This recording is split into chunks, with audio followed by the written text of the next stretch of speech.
क्योंकि सास भी कभी बहू थी कि आने वाले एपिसोड में आप देखेंगे कि परी नोएना को फ़ोन करती है और बोलती है कॉन्ग्रेचुलेशंस आंटी, आपको भी ये अवार्ड डिज़र्व करती हैं क्योंकि आप भी तो अब पापा की पार्टनर हो गई हैं। तो नोएना बोलती है कि हाँ थैंक यू सो मच, लेकिन मुझे लगता है कि तुलसी को वहाँ पर आना चाहिए, नहीं तो मिहिर बहुत ज़्यादा अकेला फील करेगा। तो परी बोलती है लेकिन आप तो हैं ना हमेशा वहाँ पर उनका सपोर्ट करने के लिए। परी को ये बुरा लगता है कि वो तुलसी का नाम लेती है। फिर वो पूछती है कि नैना आंटी आप क्या पहन रहे हो। तो वो बोलती है मैं तो ब्लैक साड़ी पहनने की सोच रही हूँ, वो मेरा फेवरेट कलर है। तो बोलती है हाँ बहुत अच्छी बात है, आप ब्लैक साड़ी ही पहने। मैं भी पापा को बोलती हूँ कुछ ब्लैक पहनने के लिए, फिर आप दोनों की ट्विनिंग अच्छी हो जाएगी।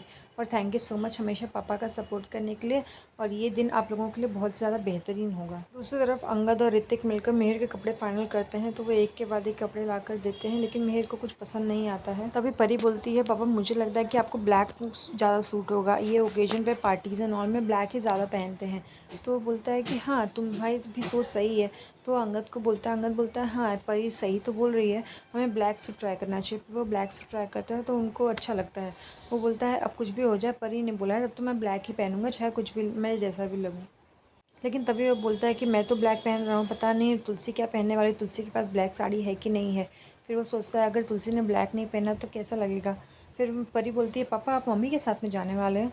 तो वो बोलता है कि हाँ अगर मैं वहाँ पर नहीं गया तो 10 लोग हैं, 4 बातें बनाएंगे, अच्छा नहीं लगेगा और मैं भी खुद ऑकवर्ड फील करूँगा, इसलिए मुझे लगता है कि तुलसी का वहाँ आना ज़रूरी है। ये बात परी को अच्छी नहीं लगती है। परी गुस्से में अपने कमरे में आती है, लेकिन तभी वहाँ पर रणविजय का फ़ोन आ जाता है। तो वो बात करती है, बोलती है रणविजय सुनो, तुम्हें मेरे पापा से मिलने के लिए आना है और मैंने पापा से बात कर ली। तो वो बोलता है अरे इतना सब कुछ हो गया, ये सब कैसे हो गया। तभी परी बताती है कि हाँ नोना आंटी भी आई थी, बहुत बड़ा तमाशा हुआ था, लेकिन पापा तुमसे मिलने के लिए मान गए और इस बार तुम मुझे डिच मच करना, नहीं तो फिर तुम हमेशा चौल में ही सड़ोगे और मैं तुम्हें नहीं मिलने वाली। तो रणविजय बोलता है नहीं नहीं इस बार ऐसा कुछ नहीं होगा और मैं ज़रूर आऊँगा। लेकिन तभी परी का गुस्सा देखकर वो बोलता है तुम इतने गुस्से में क्यों हो। तो वो बोलती है कि पापा की वजह से, पापा माँ के साथ में जा रहे हैं और माँ के साथ में जाएंगे तो उन दोनों के बीच में बातें होंगी, और बातें होंगी तो माँ मेरे शादी के लिए कुछ ना कुछ ज़रूर बोल देगी पापा को, जिससे कि हमारी शादी कैंसिल हो जाएगी। तो रणविजय बोलता है तुम चुपचाप रहो, एक काम करो मैं तुम्हें एक आइडिया बताता हूँ। तो परी को कुछ आइडिया बताता है और परी बहुत से ज़्यादा खुश हो जाती है। मिहिर हॉल में आता है तो वो टेंशन में रहता है, पता नहीं तुलसी क्या पहनने वाली है, कहीं वो कुछ उल्टा सीधा ना पहन ले। तभी उसे शोभा दिखाई देती है।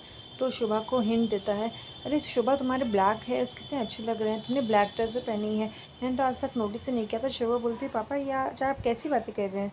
तभी वो बोलते हैं कि अरे तेरे ऊपर ब्लैक कितना अच्छा लग रहा है, ब्लैक मेरा फेवरेट कलर है। वो तुलसी को देख कर उन्हें हिंट देने की कोशिश करता है। तभी शोभा तुलसी के पास जाती है, बोलती है कि अच्छी बात है माँ, आज भी इस उम्र में आप लोगों में गुस्से में भी इतना अच्छा रोमांस है। तो तुलसी खुश होती है, बोलती है तो चुप कर, ये सब बातें मत कर। लेकिन शोभा मिहिर को चिढ़ाने की कोशिश करती है, बोलती है कि अरे क्या ये सब है, माँ तो कुछ काला नहीं पहनने वाली है, वो तो कुछ लाल पीला ही पहनेंगी, मुझे तो लगता है लाल गुलाबी तुम्हें पहनना चाहिए। तो वो बोलती है कि नहीं मैंने तो डिसाइड कर लिया है। तो शोभा बोलती है अच्छा डिसाइड कर लिया तो कोई बात नहीं, आप मत बोलिए, मैं खुद ही देख लूँगी, ये सरप्राइज़ रहेगा सबके लिए। ऑफिस में मिताली सबको कपकेक्स डिस्ट्रीब्यूट करती है और सबसे बोलती है कि हाँ मेरी इंगेजमेंट फिक्स हो गई है, सब उसको कॉन्ग्रेचुलेट करते हैं।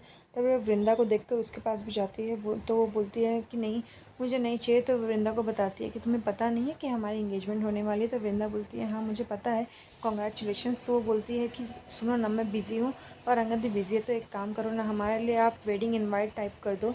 तो वो वेडिंग इनवाइट टाइप करती है, लेकिन तभी वो बहाने से वृंदा को अंदर भेजती है और उस इनवाइट में अपनी जगह वृंदा का नाम लिख देती है। उसके बाद वो गुस्से में जाती है अंगद के पास में, वो बोलती है देखा तुमने इसने क्या किया, इसने अब मेरी जगह पे अपना नाम लिख दे दिया है और ये इनवाइट सबको शेयर कर दिया है।